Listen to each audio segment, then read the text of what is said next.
Hi all welcome back to xylem learning ABD സാറാണ് ഇന്ന് വന്നിട്ടുള്ളത് നമ്മുടെ ഫസ്റ്റ് ചാപ്റ്ററിൽ മോസ്റ്റ് ഇമ്പോർട്ടൻ്റ് ആയിട്ടുള്ള 5 ക്വസ്റ്റ്യൻസുമായിട്ടാണ്. അപ്പോൾ എല്ലാ മക്കളും ത്രൂ ഔട്ട് ഇന്ത്യ ഈ ഒരു ക്ലാസ് കാണുക.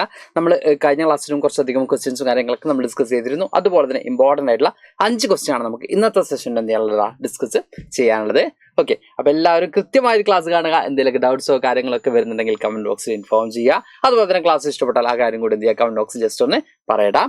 നമുക്ക് നോക്കാം, നേരെ ക്വസ്റ്റ്യൻസിലേക്ക് പോകാം. നമ്മുടെ ഫസ്റ്റ് ക്വസ്റ്റ്യൻ ഇതാണ്: how did Delhi sultanate came to into existence and what characterized its rule എന്നാണ് ചോദിച്ചിട്ടുള്ളത്. നമുക്കറിയാൻ പറ്റും, one of the most important ആയിട്ട് നമ്മൾ ഈ ഒരു ചാപ്റ്ററിൽ പഠിക്കുന്ന ഏരിയ എന്ന് പറയുന്നത് ഡൽഹി സൽത്തനേറ്റിനെ കുറിച്ചാണ്, അവരുടെ റൂളിങ്ങിനെ കുറിച്ചാണ്.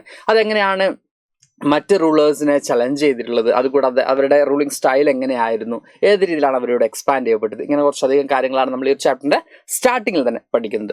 അപ്പോൾ ഈ ഒരു ചോദ്യത്തിന്റെ ഉത്തരം നമ്മൾ നോക്കുന്ന സമയത്ത് നമുക്കിവിടെ കാണാൻ പറ്റും, Delhi sultanate was formed after the defeat of king Prithviraj Chauhan in 1192. നമുക്ക് കാണാൻ പറ്റുന്നത് പൃഥ്വിരാജ് ചൗഹാനെ ഡിഫീറ്റ് ചെയ്തതിനു ശേഷമാണ് ഡൽഹി സൽത്തനേറ്റ് എവിടെ ഫോം ചെയ്യുന്നത്, ഇന്ത്യയിൽ ഫോം ചെയ്യുന്നത് നമുക്ക് കാണാൻ പറ്റും. ഇവിടെ നമ്മൾ പറയുന്നുണ്ട് ടർക്കിക് അഫ്ഗാൻ ഡൈനാസ്റ്റീസ് ആണ് ഇവിടെ എന്ത് ചെയ്യുന്നത്, റൂൾ എക്സ്പാൻഡ് ചെയ്യുന്നത് അല്ലെങ്കിൽ എസ്റ്റാബ്ലിഷ് ചെയ്യുന്നത്. ഓൾമോസ്റ്റ് 5 റൂളേഴ്സ് അല്ലെങ്കിൽ 5 എന്ത് ചെയ്യുന്നുണ്ട്, ഡിഫറെൻ്റ് ആയിട്ടുള്ള ഗ്രൂപ്പ്സ് എന്ത് ചെയ്യുന്നുണ്ട് ഇവിടെ ഗവേൺ ചെയ്യുന്നതായിട്ട് നമുക്ക് കാണാൻ പറ്റും. ദെൻ ഇവരുടെ ഒരു റൂളിംഗ് പീരീഡ് നമ്മൾ നോക്കുകയാണെങ്കിൽ ടെറിട്ടോറിയൽ എക്സ്പാൻഷനും അതുകൂടാതെ പൊളിറ്റിക്കൽ ഇൻസ്റ്റബിലിറ്റിയും ദെൻ മിലിറ്ററി ക്യാമ്പയിൻസും ഒക്കെ ആയിരുന്നു നമുക്ക് എന്ത് ചെയ്യാൻ പറ്റുന്നത്, ഇവരുടെ ഒരു റൂളിംഗ് ടൈം നമുക്ക് കാണാൻ പറ്റുന്നത്. കൂടാതെ പല സിറ്റീസും അതുപോലെ ടെമ്പിൾസും ഒക്കെ ഡിസ്ട്രക്റ്റ് ആവുന്ന സിറ്റുവേഷൻസ് ഉണ്ടായിട്ടുണ്ട്. കൂടുതലും വയലൻസും കാര്യങ്ങളൊക്കെ ക്രിയേറ്റ് ചെയ്തിട്ടായിരുന്നു ഇവരുടെ റൂളിംഗ് പീരീഡ് നമുക്ക് കാണാൻ പറ്റും. അപ്പോൾ ഡൽഹി സൽത്തനേറ്റ് വന്നിട്ടുള്ളത് പൃഥ്വിരാജ് ചൗഹാനെ ഡിഫീറ്റ് ചെയ്തിട്ടാണ് എവിടെ വന്നിട്ടുള്ളത്, നമ്മുടെ ഈ പറയുന്ന ഇന്ത്യയിൽ എന്ത് ചെയ്തിട്ടുള്ള അവർ റൂളിംഗ് സ്റ്റാർട്ട് ചെയ്തിട്ടുള്ളത് നമുക്ക് കാണാൻ പറ്റൂടാ. നെക്സ്റ്റ് ക്വസ്റ്റ്യൻ ഇതാണ്: describe the Muhammad bin Tughlaq's ambitious schemes and their outcomes. നമ്മൾ അറിയാൻ പറ്റും, മുഹമ്മദ് ബിൻ തുഗ്ലക് എന്ന് പറയുമ്പോൾ നമ്പർ ഓഫ് എന്താ പറയുക റിഫോർമേഷൻ്റെ ഒക്കെ പേരിൽ മക്കൾ ഇപ്പോഴും പല സ്റ്റോറീസിലൊക്കെ കേൾക്കുന്ന ഒരു പേഴ്സൺ ആണ് തുഗ്ലക്. ഓക്കെ, തുഗ്ലക് റിഫോർമേഷൻ എന്നൊക്കെ വളരെ വലിയ രീതിയിൽ എന്ത് ചെയ്തിട്ട് ആളുകൾ പറയാറുണ്ട്, അല്ലെങ്കിൽ ആളുകൾ അതൊരു തമാശ രീതിയിലൊക്കെ പറയാറുണ്ട്. അപ്പോൾ തുഗ്ലക്കിൻ്റെ വിഷനൊക്കെ വളരെ വലുതായിരുന്നു, പക്ഷെ അത് ഇംപ്ലിമെൻറ്റ് ചെയ്യുന്ന കാര്യത്തിൽ എന്തുണ്ടായിരുന്നു, ചില മിസ്റ്റേക്സും കാര്യങ്ങളൊക്കെ ഉണ്ടായിരുന്നു. അപ്പോൾ അതാണ് നമ്മളിവിടെ പറയുന്നത്, Muhammad bin Tughlaq ambitious schemes that were often purely executed. അതായത് നല്ല അംബീഷ്യസും കാര്യങ്ങളൊക്കെ ആയിരുന്നു ഉണ്ടായത്, അല്ലെങ്കിൽ നല്ല പ്ലാനിങ് അല്ലെങ്കിൽ ഈ പറഞ്ഞ പോലെ നല്ല പോളിസിയൊക്കെ ആയിരുന്നു. പക്ഷെ അത് ഇംപ്ലിമെൻറ്റ് ചെയ്യുമ്പോൾ, അത് എക്സിക്യൂട്ട് ചെയ്യുമ്പോൾ അതിലെന്ത് വന്നിട്ടുണ്ട്, വളരെ മോശമായ രീതിയിൽ എക്സിക്യൂഷൻ ആയിരുന്നു അവിടെ നടന്നിട്ടുണ്ട്. എക്സാമ്പിൾ പറയുകയാണെങ്കിൽ ക്യാപിറ്റൽ എന്ത് ചെയ്യുന്നുണ്ട്, ദൗലത്താബാദിലേക്ക്, ഡൽഹിയിൽ നിന്നും ദൗലത്താബാദിലേക്ക് എന്ത് ചെയ്യുന്നുണ്ട്, ഷിഫ്റ്റ് ചെയ്തിരുന്നു. പക്ഷെ അത് പെട്ടെന്ന് തന്നെ തിരിച്ച് എന്ത് ചെയ്യാണ്, ഡൽഹിയിലേക്ക് തന്നെ മാറ്റേണ്ട ഒരു അവസ്ഥ വരുന്നുണ്ട്. അപ്പോൾ അത് ഈ പറയുന്ന പോലെ തന്നെ സെൻട്രൽ ഈ പറഞ്ഞ ക്യാപിറ്റൽ ഒരു സൈഡല്ല വേണ്ടത്, സെൻട്രൽ വേണം എന്നൊക്കെ ഡിമാൻഡ് ചെയ്തുകൊണ്ടാണ് ഈ ഒരു ചേഞ്ചസ് കൊണ്ടുവന്നത്. ബട്ട് അൺഫോർച്ചുനേറ്റ്ലി എന്ത് ചെയ്തില്ല, അത് വർക്ക് ആയില്ല. അങ്ങനെ തിരിച്ചെന്ത് ചെയ്യുന്നു, തിരിച്ച് ഡൽഹിയിലേക്ക് തന്നെ കൊണ്ടുപോകുന്നു. കൂടാതെ ഈ ടോക്കൺ കറൻസി ഇൻട്രൊഡ്യൂസ് ചെയ്തതും വളരെ വലിയ രീതിയിൽ എന്ത് ചെയ്തിട്ടുണ്ട്, ഇക്കണോമിക് ഡിക്ലൈനിലേക്കും പിന്നെ കള്ളപ്പണം പോലുള്ള കാര്യങ്ങളൊക്കെ അല്ലെങ്കിൽ കള്ള നാണയങ്ങൾ പോലുള്ള നാണയങ്ങൾ ആളുകൾ എന്ത് ചെയ്യുന്നുണ്ട്, മിൻറ്റ് ചെയ്യുന്നതിലേക്ക് കാര്യങ്ങൾ എത്തിയിരുന്നു. അപ്പോൾ നല്ല ഐഡിയാസ് ഉണ്ടായിരുന്നു. മോഡേൺ വേൾഡിലേക്ക് ടോക്കൺ കറൻസി ഇപ്പോഴും ആളുകൾ ഏറ്റവും കൂടുതൽ ഡിപ്പെൻഡ് ചെയ്യുന്ന ടോക്കൺ കറൻസി എന്ന് പറയുന്ന കോൺസെപ്റ്റ് ആ ഒരു സമയത്ത് അപ്ലൈ ചെയ്തതിൽ അല്ലെങ്കിൽ അത് ഇംപ്ലിമെൻറ്റ് ചെയ്തതിൽ വളരെ വലിയ വീഴ്ചകൾ സംഭവിച്ചിരുന്നു. അതുകൊണ്ട് ആ സമയത്ത് ഫ്ലോപ്പ് ആയിരുന്നു നമുക്ക് കാണാൻ പറ്റൂടാ.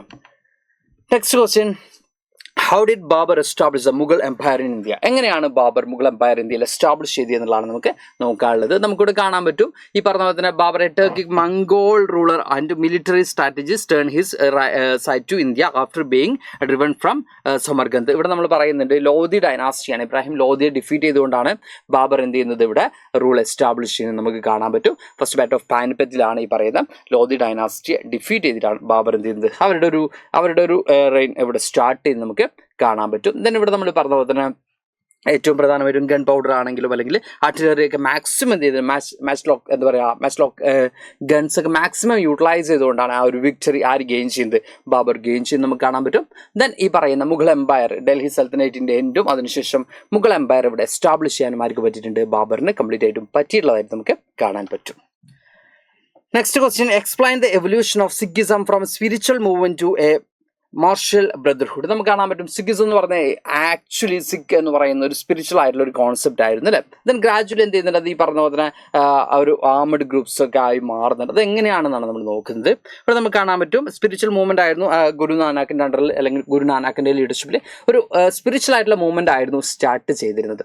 Then opposite Mughal rulers continuous ആയിട്ട് ഈ അവരുടെ അറ്റാക്കും കാര്യങ്ങളൊക്കെ ഉണ്ടായപ്പോൾ എസ്പെഷ്യലി നമ്മൾ നോക്കുകയാണെങ്കിൽ ഗുരു അർജുനെ ജഹാംഗീറൊക്കെ കണ്ടിന്യൂസ് ആയിട്ട് എന്താണ് ടോർച്ചർ ചെയ്യുകയും അറ്റാക്ക് ചെയ്യുന്നതൊക്കെ ചെയ്തതിൻ്റെ ഭാഗമായിട്ട് ഈ പറയുന്ന ലൈക്ക് സിഖ് ഗ്രൂപ്പ്സിന് എന്ത് തോന്നാണ് ഞങ്ങൾ എന്തും കൂടി പഠിക്കണം ഈ പറഞ്ഞ ഒരു മാർഷൽ ട്രെയിനിങ് കൂടി ഞങ്ങൾ പഠിക്കണം എന്നൊരു തോന്നലുണ്ടാവുകയും ദെൻ ഗുരു ഗോവിന്ദ് സിംഗ് ആണ് കൽസ എന്ത് ചെയ്യുന്നത് എസ്റ്റാബ്ലിഷ് ചെയ്യുന്നത്. അങ്ങനെ അവർ എന്തുകൂടി സ്റ്റാർട്ട് ചെയ്യാണ് ഒരു ഈ പറഞ്ഞ പോലെ തന്നെ ജസ്റ്റിസിന് വേണ്ടി ഡിഫൻസ് കൂടി അവർ എന്ത് ചെയ്യണം സ്റ്റാർട്ട് ചെയ്യണം. അതായത് ആരാണോ ഞങ്ങളെ ടോർച്ചർ ചെയ്യുന്നത് അവർക്ക് എഗെയിൻസ്റ്റ് ഞങ്ങൾ പവർഫുൾ ആയിട്ട് ആംഡ് ഗ്രൂപ്പ്സ് തന്നെ ഞങ്ങൾ എന്ത് ചെയ്യും റിയാക്ട് ചെയ്യും, അല്ലെങ്കിൽ ഞങ്ങളെ റെസിസ്റ്റ് ചെയ്യാൻ ഞങ്ങൾ വില്ലിംഗ് ആണ്, അല്ലെങ്കിൽ റെസിസ്റ്റ് ചെയ്യാൻ ഞങ്ങൾ റെഡിയാണെന്ന് പറഞ്ഞുകൊണ്ടാണ് അവരെന്താണ് ഈ പറഞ്ഞ മാർഷൽ ബ്രദർഹുഡ് സ്റ്റാർട്ട് ചെയ്യുന്നത് നമുക്ക് കാണാൻ പറ്റുള്ളൂ. Then the last question, describe the economic activities and the condition of people lives in India between 13th and 17th century. നമുക്കിവിടെ നോക്കുകയാണെങ്കിൽ India witnessed A vibrant economic activity to its grand foundations, thriving artisans and industrial and extensive trade network. ഇവിടെ നമുക്ക് കാണാൻ പറ്റും ഇന്ത്യയിൽ വളരെ ഗ്രോത്തും കാര്യങ്ങളൊക്കെ ഉണ്ടായിട്ടുണ്ട്. ഇൻഡസ്ട്രീസ് ആണെങ്കിലും അല്ലെങ്കിൽ പറഞ്ഞ പോലെ തന്നെ ആർട്ടിസാൻസ് ആണെങ്കിലൊക്കെ വളരെ വലിയ ഗ്രോത്ത് തന്നെ ഉണ്ടായിട്ടുള്ളതായിട്ട് നമുക്ക് കാണാൻ പറ്റും. Then agriculture was the main stay with the irrigation systems increasing productivity. Irrigation ഫെസിലിറ്റീസോടുകൂടി പ്രൊഡക്ടിവിറ്റി അഗ്രികൾച്ചർ സെക്ടറിലൊക്കെ എന്ത് ചെയ്തിട്ടുണ്ട് ഇൻക്രീസ് ചെയ്തിട്ടുണ്ട്. ട്രേഡ് ഫ്ലോറിഷ്ഡ് ആയിട്ടുണ്ട്.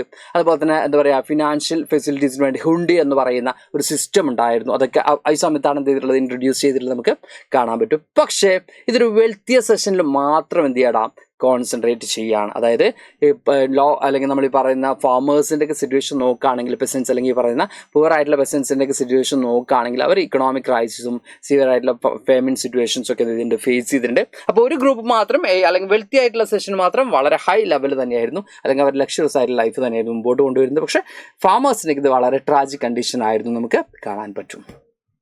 അപ്പോൾ ഇത്രയുമാണ് ഇമ്പോർട്ടൻ്റ് ആയിട്ടുള്ള 5 ക്വസ്റ്റ്യൻ. നമ്മൾ ഓൾറെഡി മറ്റ് ഇമ്പോർട്ടൻ്റ് ആയിട്ടുള്ള ബാക്കി 5 ക്വസ്റ്റ്യൻസ് ഡിസ്കസ് ചെയ്തിട്ടുണ്ട്. അതുകൂടാതെ നമ്മൾ ചാപ്റ്റേഴ്സ് ഒക്കെ ഡീറ്റെയിൽഡ് ആയിട്ട് മീൻസ് അതിൻ്റെ എവരി പോയിന്റ്സും നല്ല ഡീറ്റെയിൽഡ് ആയിട്ട് തന്നെ ഇവിടെ ഡിസ്കസ് ചെയ്യുന്നുണ്ട്.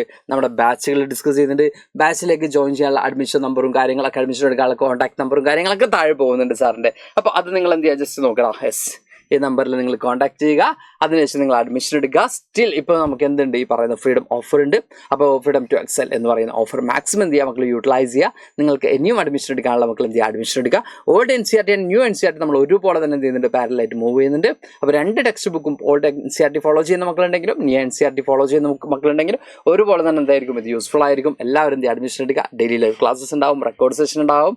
ഒരു ലൈവ് കഴിയുമ്പോൾ സ്ലൈഡ്സ് മക്കൾക്ക് അവൈലബിൾ ആയിരിക്കും, DBPs അവൈലബിൾ ആയിരിക്കും, ലോട്ട്സ് ഓഫ് ഫീച്ചേഴ്സ് ഉണ്ട്, എക്സാമിനേഷൻസ് ഉണ്ട്, ഇങ്ങനെ ഒട്ടനവധി ഫീച്ചേഴ്സ് ഉണ്ട്. ഫീച്ചേഴ്സൊക്കെ മക്കൾക്ക് ഓൾറെഡി അറിയുന്നതാണ്. അപ്പോൾ പെട്ടെന്ന് തന്നെ എന്ത് ചെയ്യുക ഇനിയും അഡ്മിഷൻ എടുക്കാത്ത മക്കളുണ്ടെങ്കിൽ പെട്ടെന്ന് തന്നെ എന്ത് ചെയ്യുക ഈ ഒരു ഓപ്പർച്യൂണിറ്റി യൂട്ടിലൈസ് ചെയ്ത് പെട്ടെന്ന് അഡ്മിഷൻ എടുക്കുക. അപ്പോൾ നമുക്ക് അടുത്ത ക്ലാസ്സിൽ വീണ്ടും കാണാം മക്കളെ. Thank you all. ബൈ.